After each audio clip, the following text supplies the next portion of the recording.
is a firm called atArchitecture. It's Neha Rane and Avneesh Tiwari, and Avneesh informs me that Neha is at a site visit, so he's presenting on their behalf. But it's also a pretty distinctive practice based in India, in Mumbai. They are unique in that they are also working abroad a lot for a young practice. They've been participating actively in competitions in Russia, in Vietnam, in other parts of the world, in Al-Nori, in Mosul, in Bulgaria. These have been projects that have ranged from institutional work to housing competitions, to competitions for a learning home or residential school for children with special needs in Bulgaria in 2019. And so they have been really a voice among this younger generation in the kind of more international forum through the competitions. And Avneesh Tiwari is also an educator. He studied at the JJ College of Architecture in Mumbai, founded his firm in 2014, which is atArchitecture, and is now a visiting professor at the Kamla Raheja Vidinide Institute for Architecture in Mumbai, known as KRVIA. And so with that, we really look forward to this discussion. Go ahead. Okay, so this is a small office in Bombay. This is our workplace, and the structure that you see is a century-year-old bungalow in Bombay, and we have converted it into a studio. The office is run by me and my partner Neha. In terms of projects, we have a very strong interest in public and social projects and have been developing that through competitions internationally and local work for government and NGOs. So each project that we do is treated individually, and our practice emphasizes research, experimentation, and context-driven design. The first project is a jackfruit processing unit in Meghalaya. So Meghalaya is surprisingly very close to Jubair's nation. It's right at the edge of the border of India and Bangladesh, the location of the site. So Meghalaya is one of the 7 sisters states in northeastern India, and is predominantly agricultural, and about 70% of the state is forested, which is characterized by a great diversity of species. So in the region where we are building, it's South Garo Hills, and in South Garo Hills, an estimated $52 million worth of jackfruit is wasted each season due to lack of infrastructure. So the project aims to reduce the wastage of ripe jackfruit processing jackfruit by processing it into a value-added products. The project is carried out by a cooperative of 50 farmers and aims to create around 100 new jobs and increase the income of over 4,000 farmers, 60% of whom are women. So the site is located in the remote region of South Garo Hills, a marginalized area in Meghalaya, making accessibility very difficult. It is a 2-day drive from the nearest airport to the site. The conditions are very poor. The road conditions are very poor. The yellow mark is the insert of our building. I'll just share a couple of pictures of our initial visit. So on our first visit, our car got stuck halfway and we had to be given a lift by a local transport van. This makeshift bridge you see here is right next to our site. The original bridge was washed away in the last monsoon flood just before we reached there.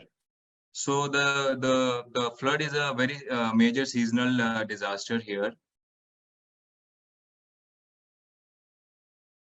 Communication in this project was also another major hurdle. It was turning out to be very expensive to even get the site survey done. And the line out of the building was actually done by our office physically on the site. We used Google Earth images and all the other traces from the site itself. Fortunately, the contractor was very skilled and a very quick learner. So it was very fascinating to see. In this image, you can see that how he used his ID card for a quick reference of a plum when he was without tools. Later on, he got his team and got the line out and everything technically sorted. This is the site. Uh, this is the demarcation of the footprint of the project. Locally, the only skill was RCC construction, and no sources of other construction material was available. So the biggest challenge was to build faster, cheaper, while making minimal use of local resources, which is totally contradicting to the other sustainable projects that we see generally. This is the overview of the site. The site is located in the valley bottom. So as you can see that it has a natural catchment of water. This is the river, and over there is a bridge, which we just saw. So I'll quickly take you through the footprint development. So this was the site. We use natural axis for the footprint following cardinal directions with smaller east and west for minimum heat gain. Due to this seasonal flooding, we had to raise the plinth, and also this makes our project to run during the monsoons, during flood. The circulation is planned in such a way that goods and the staff movement are separated from each other. This we'll see in detail in the coming slides in the plans. So to keep the construction cost low, the superstructure is made of steel, which is cheapest to transport, while prefabrication also allows for faster, economical, and easier,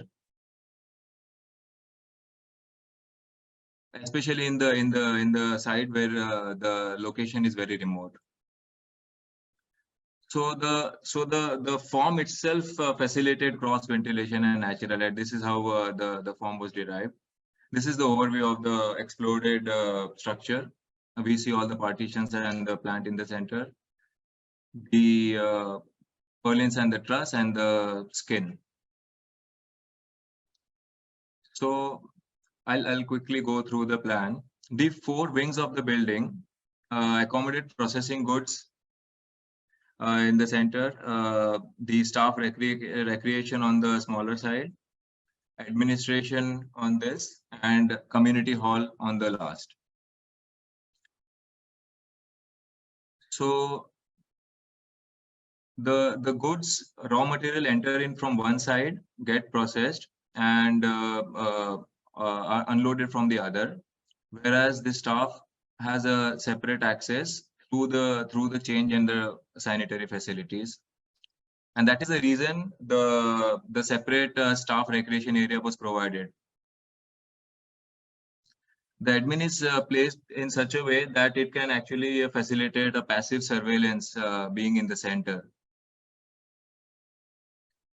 These are some of the solar sustainable strategies. So this is the north light, the passive cooling simply due to stack effect. Then we are also planning to harvest rainwater, cross ventilation, as I said. So the community hall on the section A, if you see, the smaller arm of the project is a community hall, which opens up to the village fields, and which strengthens the sense of community among the residents. And as ethnic and cultural gatherings are very crucial for the local tribes here. So this is the interior visual. The slim footprint, as you can see, and the orientation allow for minimal heat gain from the west sun. The double skin is used to promote thermal insulation. Picture also illustrates the quality of indirect natural light during working hours. The project serves as a landmark and prototype, giving the community a sense of identity. This is the visual from the access road. The model is also designed to be easily replicated for similar programs in the future.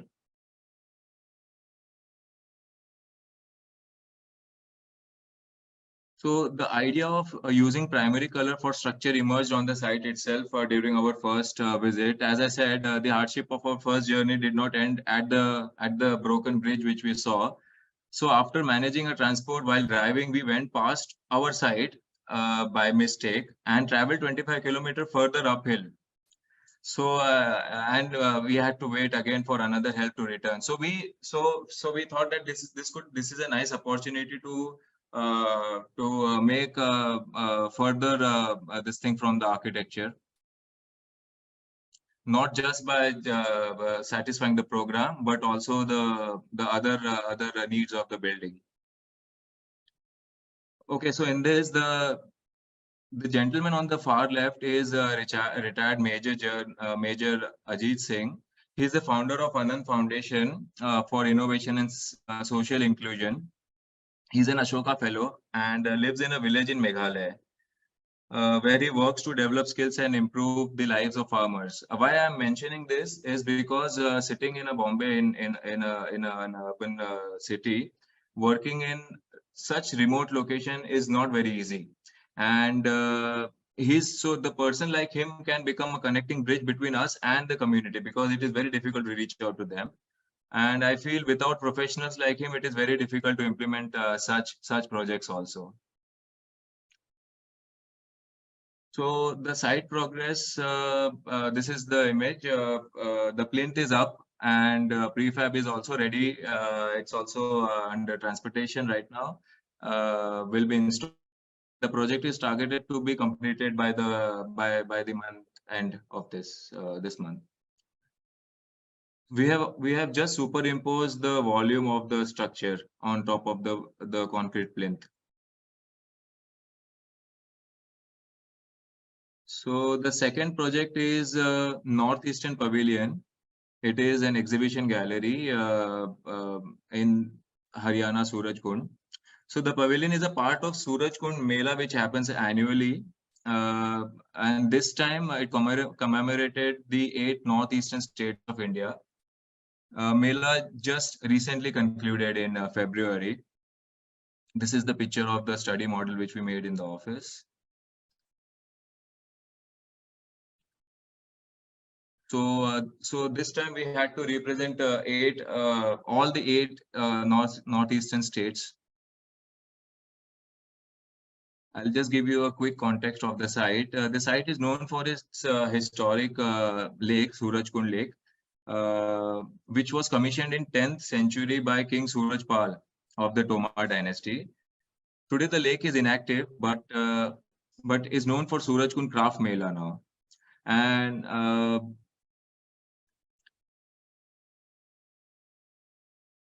here are some of the visuals of the fair. This is the overview of the site.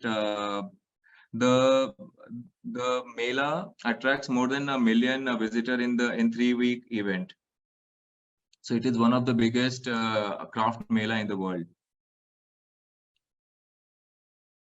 So for pavilions architecture, we thought that we should use bamboo, which celebrates the traditional construction system found almost in all the regions of Northeast. Also, the project was designed and built in a record time of 2 months. So this included sourcing of bamboo and 60 craftsmen traveling to the site from northeastern regions. These are some of the progress pictures. So I'll just quickly animate the form development of the structure. The pavilion is a very simple rectangle in plan with entrance and exit designed to allow visitors to move in one direction. It consists of 8 segments of circles instead of complete circle or a rectangle, which was inspired from the Surajkund footprint, which is also a segment of a circle. It's not a complete circle. It's not even a semicircle. So we intersected our circles and created segments, keeping the peripheral footprint rectangularish. So respective artisans traveled to demonstrate their domestic loom operations. This picture shows how the pavilion frames the view of the site landscape. And the artisan from Meghalaya operating a hand loom on the floor. So most of these looms are actually domestic. So they are generally found in the households of the northeastern tribes. So the three courtyards we have created serve to encircle large trees found on site, preserving the natural landscape of the region of the place. So here the artist from Mizoram is seen running the loom in this picture, and it has displayed the handmade fabric in the backdrop. The open to sky courtyard is used for to represent Meghalaya, which features a water pool reflecting the rainiest landscape in the world. In this picture, we can see a bunch of school kids exploring the pool during the official Mela tour.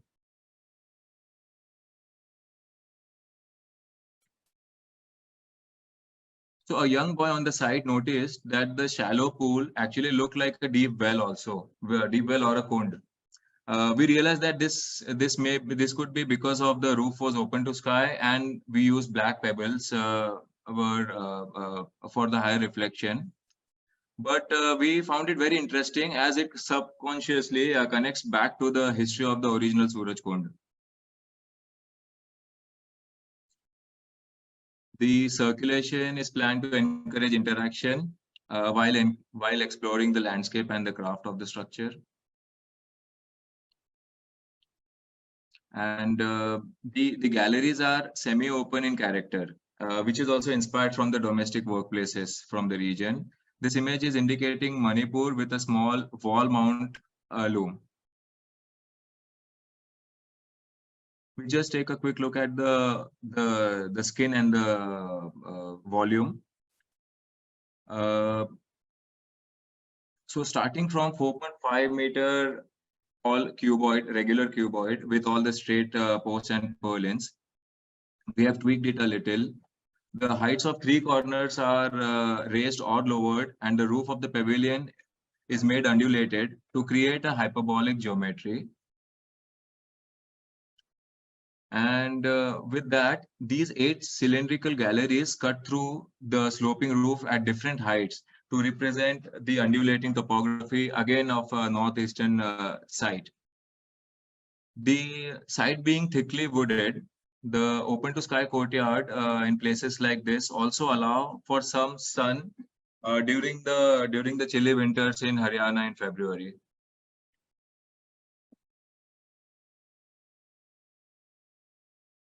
So each gallery has a unique scale and proportions because of the undulating roof and the different varying diameters and radii of the circles. This is the evening shot framing the site vegetation and the sky through the open to sky court. So there's another incident during one of my site visits on holiday. I found monkeys hogging the entire pavilion, which was fine with me. But instead of using existing open to sky codes, which we nicely articulated, they were trying to break open the ceiling to access the roof. So which disappointed us a lot.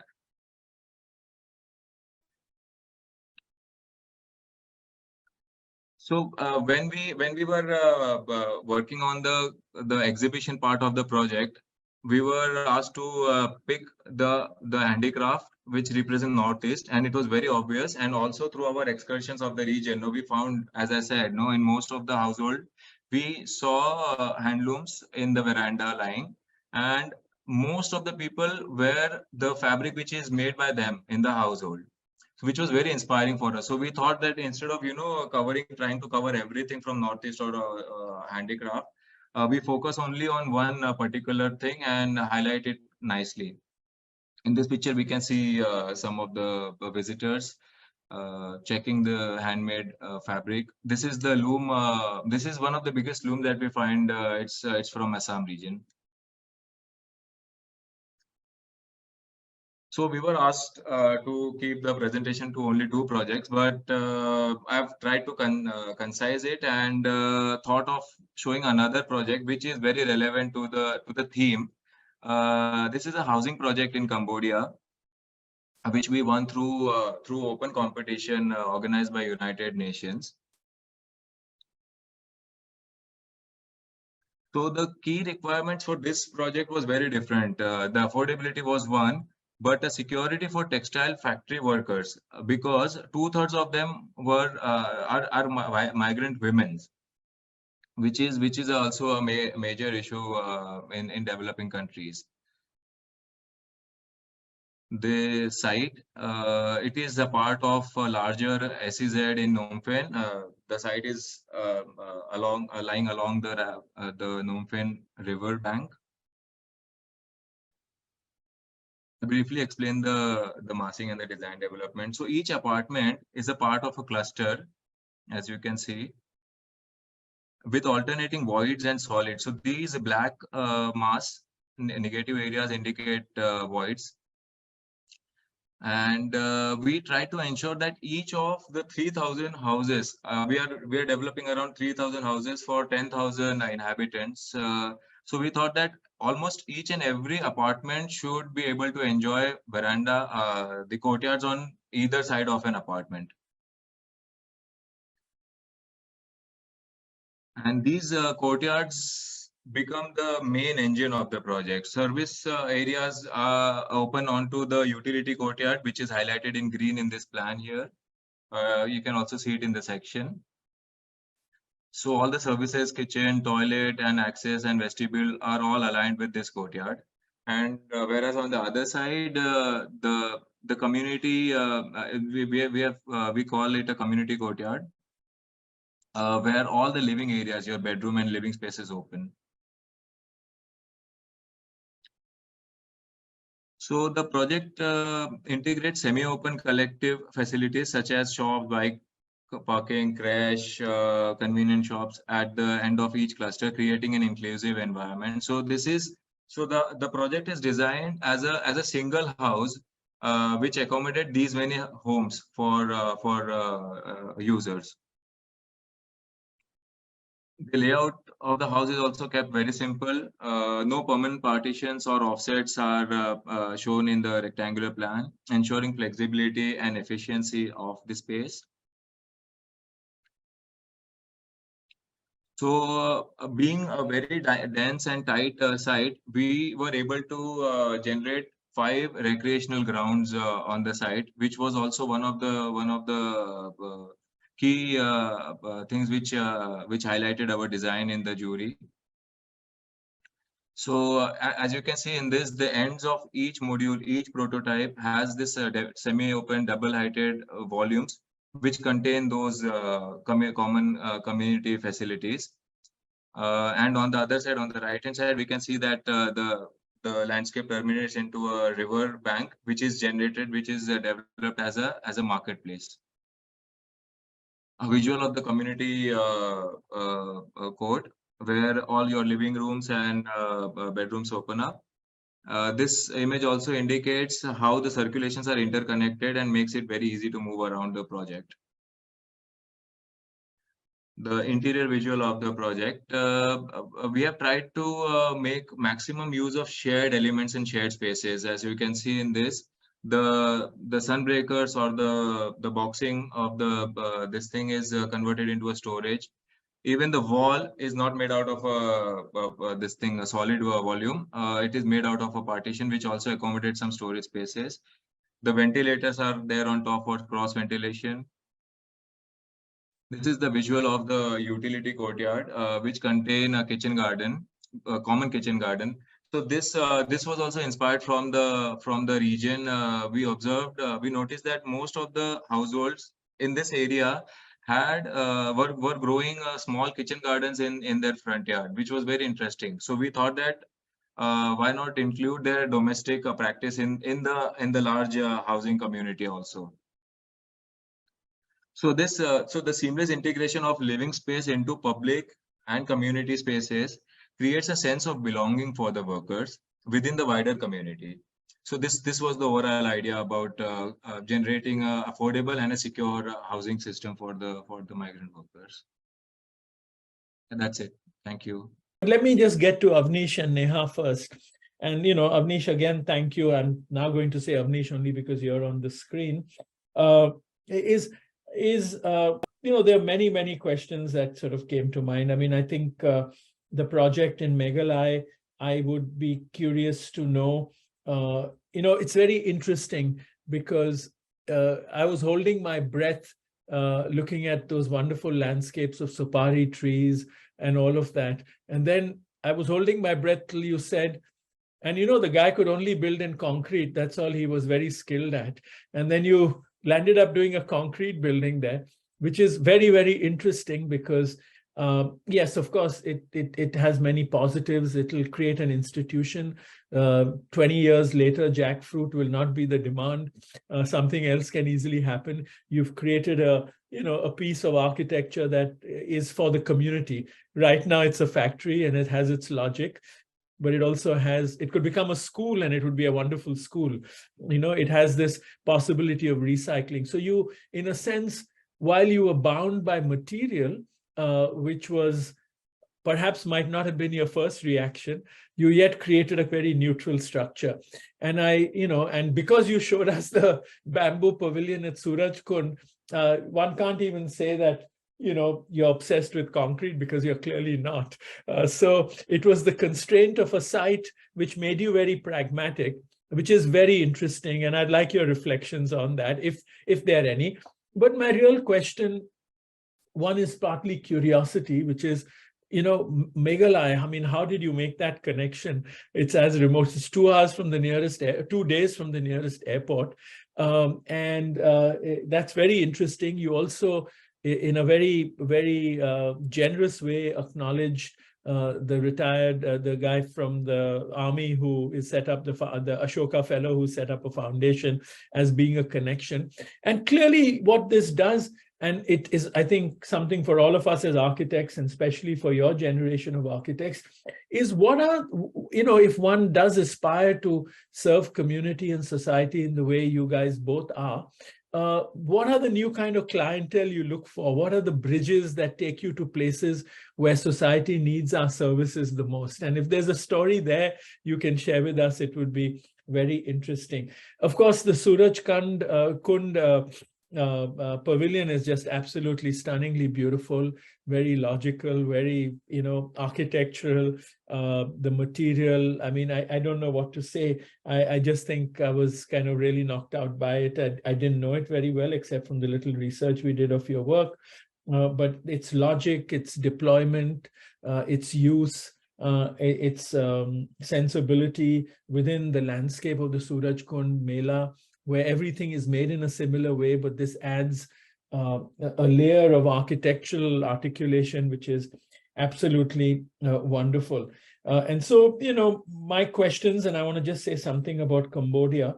My question is really whether it's the competitions that you're doing, whether it's this remoteness of deployment of your skills in Meghalaya, what are your reflections on this kind of not remote work, but work where there are unexpected locations, sitting in a 100-year-old bungalow in Bombay? What does all this mean? What are the challenges? Do you need mediators on the ground in these places that are critical? Or what has inspired you to do this? Why apply for a competition in Cambodia and Bulgaria and all of this? We would all be curious to know what we can learn from that impulse. But I want to say something about Cambodia and apologize also that in your introduction, I might have mentioned Vietnam and not said Cambodia accidentally. But, it struck me, it's a very beautiful project. But as you were showing it, I was thinking of the Slum Redevelopment Authority's work in Mumbai. And I was thinking they do high rise. There have been examples of low rise, high density, as in the Belapur project and, all of that. You've done a mid rise, which has great relevance for what might even happen in Mumbai in terms of achieving that density, but also a sense of community. Have you not tried to also make inroads with your skills in Mumbai? So therefore, I go back to my question of your impulse to work so remotely and so far flung out. What are you doing around your 100-year-old bungalow in Mumbai? So with that, I'm going to hand it over to Jubair. Thank you again both for your presentations. Let's have a little conversations earlier, but I would like Avneesh's sort of response to some of the questions I asked about Meghalaya, remote, reaching out, this impulse, and Yeah. how do you create those bridges, and anything you might share that might inspire younger architects would be very useful. Sure, sure. Thanks, Professor, uh, for some wonderful feedback. I think it was really nice. I'll just mention Zubair's work. It's very inspiring, and especially the details that he's been carrying through his project. No, the finer things that he's not going with the convention, which we also identify as a practitioner. We also try to experiment with a lot of things and try to reinvent. Jubair, I would love to understand how did you make the concrete roof on top of steel buttresses, no purlins. It's very innovative. It's something very which I've never seen before. So amazing, amazing. And your exhibition project, the Bangladesh Foundation thing, looks amazing. Uh, so coming to the questions. So first question was about the competitions and remote. So basically, I and Neha both actually enjoy traveling, and we love to explore new places, new culture. So it comes very naturally. But we don't choose remote sites by intention. We just landed up over there, and we saw a great opportunity, to do something for the community, which is so marginalized. For the competitions, I think when we started, no, we did not have many contacts to start off our own. So I think competition was the first thing that we relied upon, and we lost many competitions initially for like 4 or 5 years, and then slowly positive things started happening, and then we won like a couple of projects back to back. The Russia, then Cambodia, and then Bulgaria, and this Iraq followed up. But I think it was very interesting. It was important that we did not get a project very easily, because it helped us develop our craft. It helped us see the practice very differently. So we have stopped seeing ourselves as a service provider, but we see ourselves as an artist, or the thinker, no, who can actually come up with something beyond just providing a service or a drawing. So that is what we learned. And if you ask about the learning, I think one of the most important things that we learned is whenever we get a brief, we generally start designing, jump, and we are very excited. But through our working on the competitions internationally with so many different contexts, we realize that it's very important to interpret the brief also. So the brief is written by some architect's office, but it is for a certain project. So you also have to engage in the program also. So that is what something which we have learned, and we are enjoying interpreting every time with our private clients also in India locally. We also try to help them develop the program, which is very important. So it's not only about satisfying the requirements, but also engaging in the overall program development. So that is how we see this. Then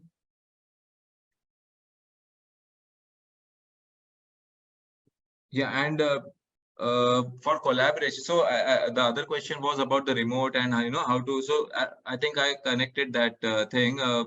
So we need more people like retired Major Ajit Singh, because it's very difficult for us to reach out to anything or anyone in such a remote location. And also the other thing that we have started engaging is in government projects. So it's very difficult, but slowly we have started getting hands-on. So the pavilion was a very small project, which we were able to break into government. But we are also doing a collaborative work with another team, which is also a government project. So slowly we are looking forward to work in the government organizations more. And right after the Cambodia project results, we actually got so excited, and we wrote to all the higher authorities in the government, in NGOs, everyone, that we have done something which people are praising, and maybe we could do something in our country or in our state or in our city. We reached out to thousands of people, but all went for vain. But I think it's okay. It's a part of of our practice. Yeah. But we are very fortunate, having people like projects like this, and where we are able to, experiment and implement also at the same So, time. a very specific question, if you don't mind. What is the role that someone like Ajit Singh will play in a project like that? So here he is the person who is actually arranging the fund. So the fund is actually sponsored by government, central, the state government of Meghalaya. But there is a process, and these marginalized communities, they are basically not aware of the system also. So for instance, here in our project, there was a requirement of a cooperative of 50 farmers. So he helped to make that cooperative. Then after, even if you process, like there are so many other stakeholders. There is a person who makes the machines. Then there should be a market linkages. Then there should be skill development. So all this is actually taken care of by an NGO which is run by Ajit sir. So in a So sense, it's he's an advocate, but he's also actually an extension of the client, in the sense the client is the government because they're funding it.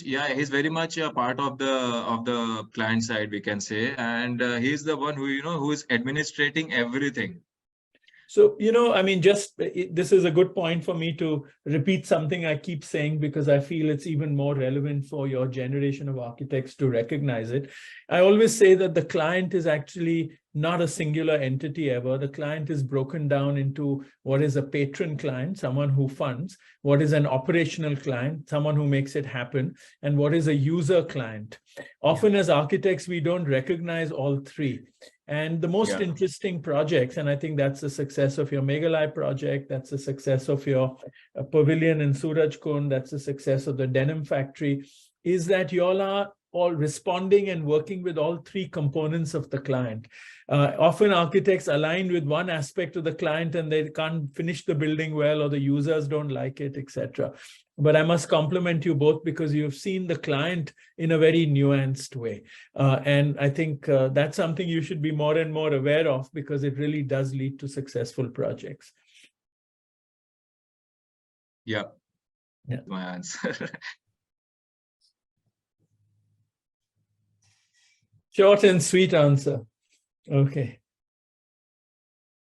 Pranav, other things? I think over to you, Ram. Yeah. Okay. No, I think that's I think both those answers are I think well said. And it's a challenge, I guess.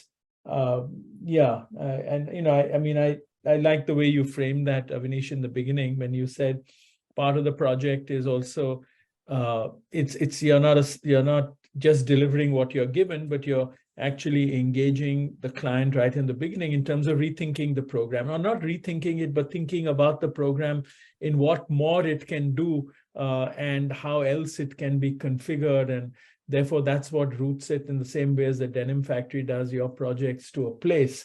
And that's why I added that comment about the definition of the client. The client is never a singular thing. The client, you have to also deconstruct, because buildings and societies are complex.